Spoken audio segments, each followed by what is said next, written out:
Alright, Shalom. Call all y'all about Shin Yahushua. Shalom to the elect.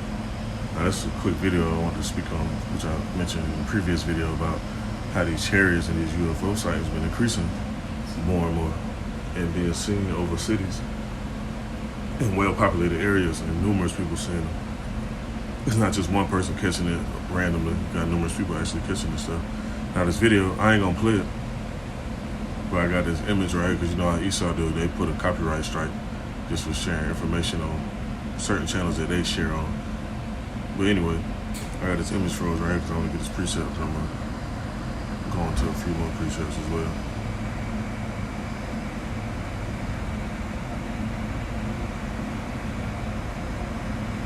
Now, this war in heaven, these so-called scholars before now and these other teachers and all this other stuff, they come out with this false doctrine talking about that Satan was fighting up there with the Most High and the angels and trying to overthrow the Most High, which is inaccurate. Now, what this is talking about with this war in heaven is talking about an actual showdown going on, which ain't going to last too long, when the angels come back along with Yahushua. And what's going to happen is, while this third war popping off, and actually going on this third world war, they're going to stop fighting each other and actually turn and fight Yahushua and fight the angels. So, let me get this precept. Let me get another precept to back up what I was just saying too as well. This book of Revelation chapter 12, verse 7. There was a war in heaven. Michael and his angels fought against the dragon, and the dragon fought and his angels. Now, what that's talking about, it's just talking about modern day aircraft. You're not talking about no actual angels on earth flying up there and fighting against angels up in the sky, but the angels in the sky actually gonna come and wipe out Esau's so-called angels. That's why they have a force, a jet force, I should say, called the Blue Angels. They got the Space Force with all these different rockets. You got the SpaceX, and you also got the, I want to say it's called the Falcon 9, and you got the Dragon. So coincidence that they name these things that when they create these branches in the government. The nukes are called arrows. It's a code name for them. Well, it's really not no code anymore because the information is out. You can go look it up yourself. Stolen nukes are called broken arrows, and they still have nukes that haven't been found still to this day. So ain't no telling what Esau cooking up just to try to fulfill their agenda, but it's still not gonna work. Let me see.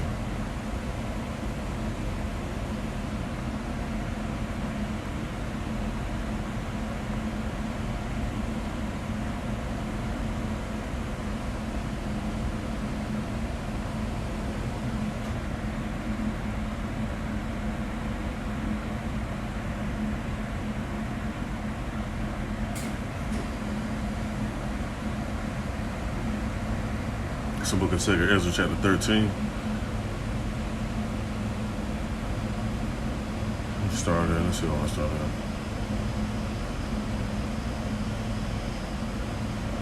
Sorry, verse 3, it says, "And I beheld, and lo, that man waxed strong with the thousands of heaven, and when he turned his countenance to look, all the things trembled that were seen under him. And whensoever the voice went out of his mouth, all they burnt that heard his voice, like as the earth faileth when it filleth the fire.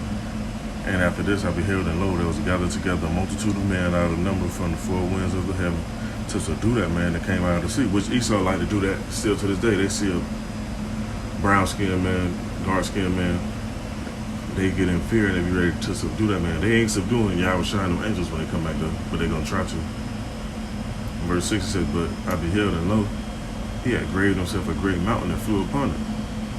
But I would have seen a region or a place whereout the hill was graven, and I could not." And that's how big this ship gonna be. "And after this I beheld, and lo, all they which were gathered together to subdue him were so afraid, and yet durst fight." So they're gonna be spooked. Esau such a proud devil. His counterparts, they so proud and demonic, they still gonna try to fight anyway. Once they see these angelic vessels and the angels, you'll think they'd be like, you know what, we just need to just go ahead and just give up because we can't go against that.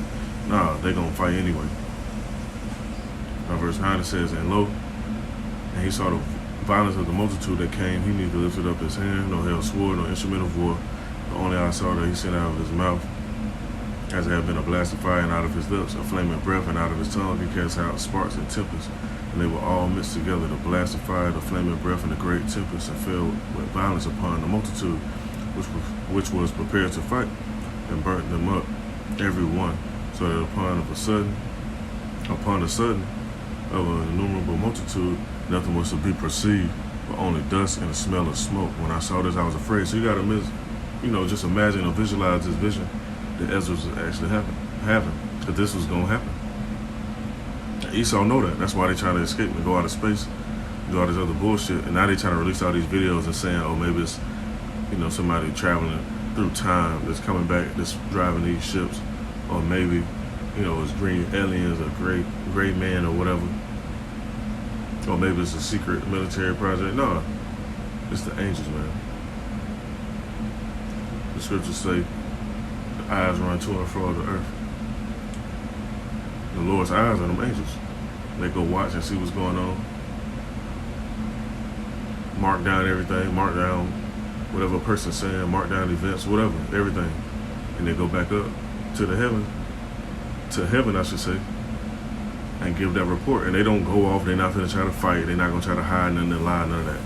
They're programmed already to do what they do. Just like Esau programmed to be a devil, and our people programmed to be a certain way too. So, we have room to make right and wrong decisions. But overall, all this stuff was orchestrated just so Yahweh Shah can get his glory, and so Yahweh can get his ultimate glory.